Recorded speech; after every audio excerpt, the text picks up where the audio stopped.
Hey guys, welcome back to the show, and on this episode I'm going to be talking about another movie from the William Grefé collection. William Grefé is of course a filmmaker known for his exploitation films. I covered another one of his movies a while back, The Sting of Death, a movie about a man turning into a jellyfish, and I looked forward to covering more of his movies in the future, and here we are. This video is going to be on Electric Shades of Grey, also known as The Psychedelic Priest, also known as Jesus Freak, also known as not much of a movie. I mean, Sting of Death was a bad movie, but at least things happened. It was entertaining in how ridiculous it was. But this is just a hippie snooze fest.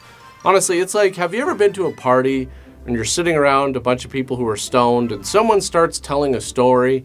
It doesn't make much sense. They just keep talking and rambling on, and eventually they just kind of drift off and stop talking.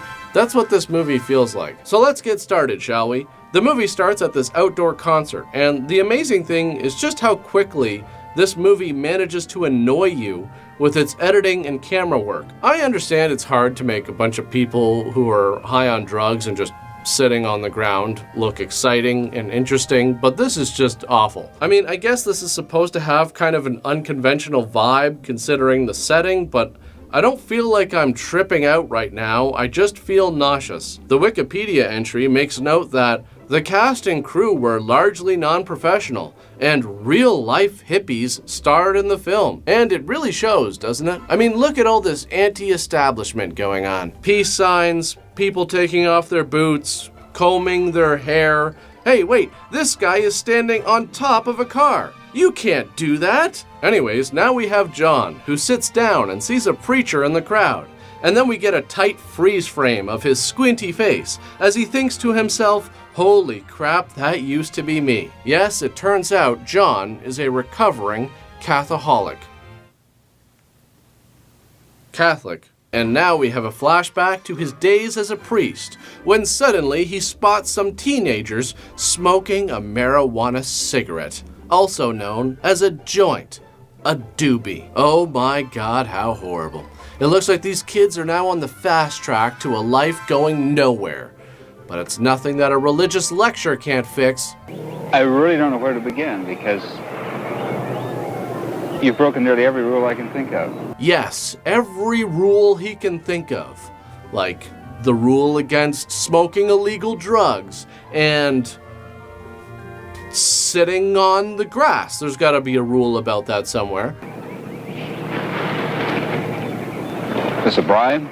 Yes, it's a bribe. Someone hands you a mysterious drink and tells you to drink it. Who could say no to that? But here's the funny part. The guy drinks it. Why would you do that? Imagine a group of teenagers comes up to you and just hands you a cup half full of liquid and says, here, drink this. Your reaction is going to be, well, okay. I mean, I guess I trust you kids. There's nothing really suspicious about this at all. But it turns out it wasn't just a random cup of Coca-Cola. They dropped acid into it, and holy crap, now he's tripping balls. I mean, look at him. He can't believe what he's seeing. It's a man walking down the sidewalk.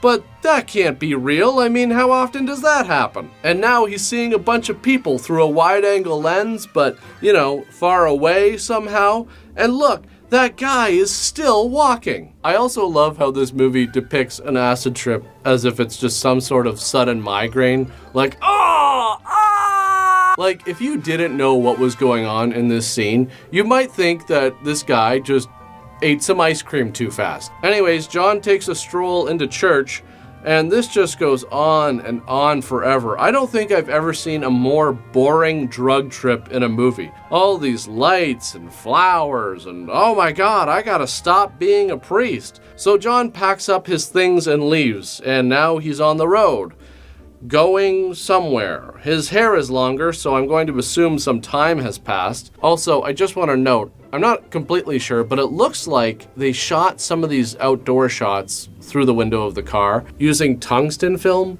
which is to be used indoors with tungsten lights. The problem with that is that the color temperature of that film is balanced much lower than daylight film. So if you use it outside, everything will look very blue. Anyways, John picks up this hitchhiker. Her name is Sunny, and she says she's going to LA. And John says, wow, what a coincidence. I was going there too. And I totally didn't just decide that after you said it. So Sonny tells him that the last guy that picked her up wanted her to sleep in his motel room with him, and she hopes that doesn't happen again. And John's like, well, you don't have to worry about that because I don't even sleep in motel rooms. I just make a little campsite on the side of the road every night and sleep in a sleeping bag. And I even have an extra sleeping bag that you can use, so you can totally trust me. Because, once you're zipped up in that sleeping bag, there's really nothing I can do. Those things are like ironclad. Anyways, after a while of driving and walking and playing in the snow, Sonny starts talking about how one guy who picked her up ended up raping her. Then she remembers that she has some friends at a town nearby and they can totally get stoned there. And they do. Yep, just a bunch of people sitting in a dark room, passing around a joint that nobody seems to want to ash for some reason. So Sonny goes on to tell the story about how when she was 15, she had her first acid trip with a guy in a cemetery.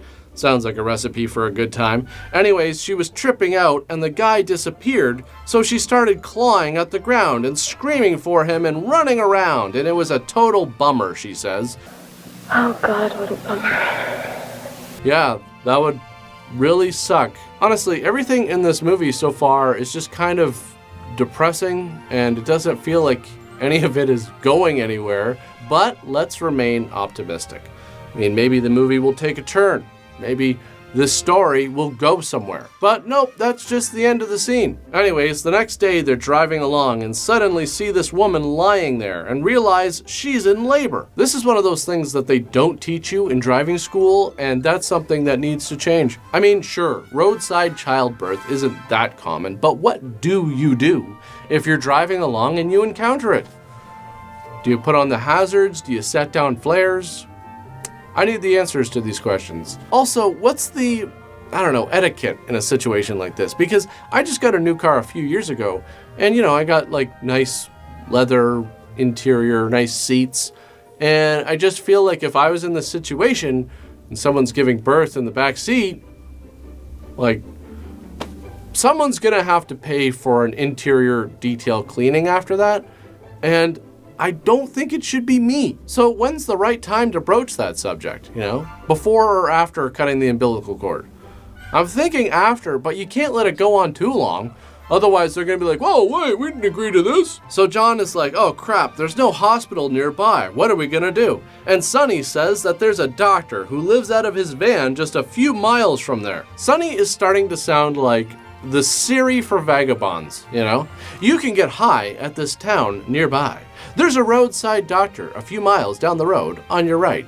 The real question is if Sonny can direct me to the nearest rest stop where a murder hasn't been committed. Anyways, they get to the doctor van and there's these two guys getting high. They jump out right away and call this guy over.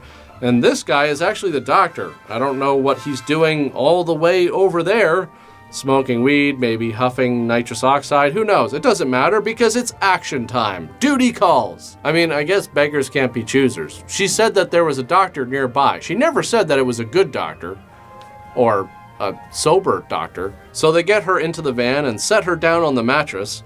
Something tells me lying down on the dirt outside would actually be more sanitary than this, but whatever. Eventually, the doctor delivers the baby, everybody's happy, and suddenly he starts laughing like a Saturday morning cartoon villain.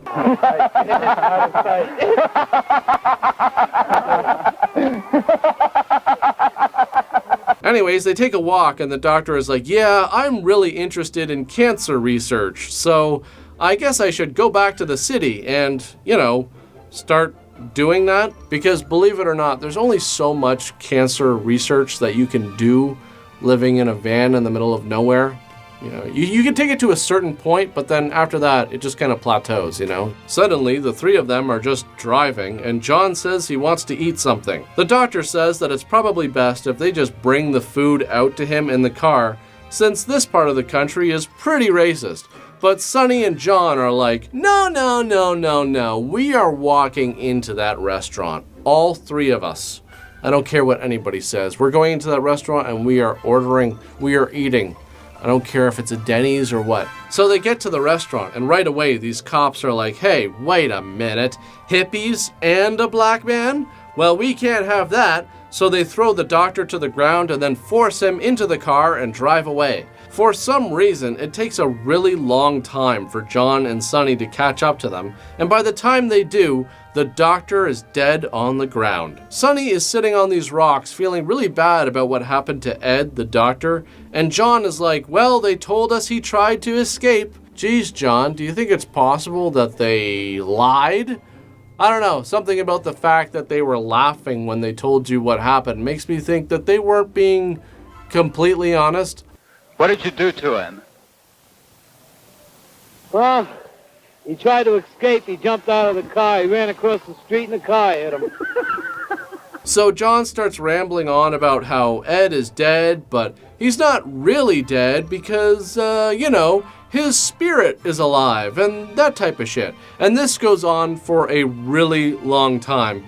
You'd think that it would be uplifting, but it somehow manages to just add to the depressing events of this movie. But maybe this is a turning point, because we're 45 minutes into this movie, more than halfway through. So things have got to start getting better at some point. It can't just be one depressing event after another with no real story to tell. Right? So later that night, over the campfire, Sonny starts opening up to John, but it doesn't go so well.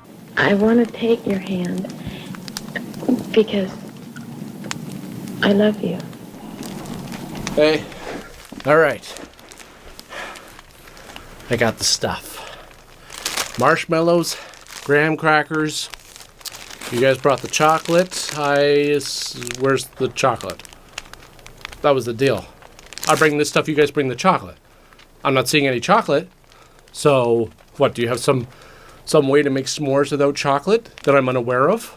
Or did you just forget? Yeah, see, this is what happens. You do drugs and you forget things. If you're gonna do drugs, make a list. I make lists, and guess what happens? Everybody makes fun of me. Oh, look at him with his list, it's so establishment. I don't care. It helps me be a good friend. So what? I'm just going to be eating graham crackers and marshmallows all night by myself. That's nice. Anyways, John just completely snaps at her, and this comes out of nowhere, especially seeing that he was trying to be so open and caring when it came to Sonny dealing with Ed's death. What do you know about love? What do you know about me? Just who do you think you are anyway? We had a perfect thing going, and now you have to spoil it with this. Yeah, we had a perfect thing going on. I picked you up off the side of the road, we helped some random lady give birth inside of a van, and then watched as the man who delivered that baby got taken away by police and mysteriously ended up dead. Things have been going great so far. And now we're here in our nice little camping spot. I was going to suggest that we could roast hot dogs, but you just had to go ahead and start talking about love. Now I'm just so sick to my stomach, I think I could only eat 1 or 2, maybe 3, but definitely not 4. So, thanks a lot. Okay, so then there's kind of a weird cut here, where for a split second you have the campfire over top of the next shot of them in the sleeping bags, which in itself is a pretty funny cut. You go from, There's just no place in my life for this kind of relationship. No place at all. to, Sonny, you sleep? imagine how awkward it would have been rolling out the sleeping bags after that whole thing. So Sonny is like, no, I'm still awake. It's kind of hard to sleep with this giant light in my eyes. Anyways, John tries to apologize and tells her the truth, that he's actually a priest. You mean you're a priest right now? I mean, I don't have to be a priest right now, which is why I asked. You up? So after Sonny goes to sleep out of focus, she wakes up and, oh my God, Sonny, what are you doing? That is so risky. Look at what happened the last time you kissed him. You're lucky he doesn't jump out of that sleeping bag and throw you into the river. Sonny decides that the best option for her is to run away. And John wakes up like, wait, what the hell? Where's the girl that I basically told to go to hell when she told me that she loved me? She couldn't have left. I mean, why would she do that? So he goes to the river and gets himself a drink. And here's the thing. I've been doing this for over a decade now. For the most part, I'm a pretty private person, but every once in a while, I like to throw in a little piece of me, just so that the audience gets to know just who I am, and I get to know who my audience is. So here's my question for all of you. When you're brushing your teeth and you go to rinse, do you use a cup full of water, or do you just hand cup the water from the faucet and do it that way? Let me know in the comments section. I'll tell you right now, I am hand cup gang all the way. And that's a hill I'm willing to die on. It's just faster. Anyways, John can't find Sonny, and he's like, oh crap, I gotta go grab everything and get in the car and find the girl who loves me that I basically told to f*** off. So after a while of driving around, John sells his car and hires a private investigator to track down Sonny. And this goes on for a really long time. Looking around town, asking people at concerts who don't look too thrilled about it, calling the investigator, and then finally, after 5 minutes of this, the investigator says she was in a car accident and is in the hospital. John goes there and stares at it for a really long time. Yep, it's a hospital, John. Don't know why we have to see this shot twice. It's kind of funny because it almost looks like he's confused by this. Like he was given the address, he gets there and he's like, well, wait a minute, this is the right address, but this building doesn't say hospital, it just says emergency. So John goes inside, and the nurse is like, oh yeah, sorry, that girl died. And that's it! After all of that, just, yep, she's dead. Now John is having visions of her dying, so he starts buying alcohol and drinking with some random guy. He goes to a bar where some guy starts a fight with him because he doesn't like his hair. And anybody who's watching this right now, who was, alive at that time in their 20s, just tell me, did you ever witness this? Like, did you ever see anything like this at a bar where someone who was older just hated hippies so much because of how they dressed and their hair that they just started fighting them? Honestly, I'm not denying that it happened. I think it probably did. I just want to know the story. So things are pretty bad. John is in a downward spiral, just going around drinking with random dudes until he stumbles upon some hippies sitting in the tall grass, and they're like, hey, we can give you something, try some of these. And they just dump a small mountain of pills into his hand. Like, what is this? An all-you-can-eat pharmaceutical buffet? Is this how things were back then? And the hippie's like, yeah, you got some uppers, some downers, all sorts of stuff in there. Who knows? It's an assorted variety. Like a potpourri. But it's not enough, and soon John finds himself buying from a drug dealer who gives him a big bag of stuff. It includes everything you need to start shooting heroin. It's basically like a starter pack for smack. Anyways, some guys from a local church find him lying near some train tracks. Wow, looks like we found us a junkie. Looks like this guy's been shooting age. We'd better get him down to the church. Yeah, the church, that's the only place for him. Yes, looks like this guy's been doing some intravenous drugs, pretty serious stuff. He could be ODing as we speak. To the church! That's really the only place that could help him.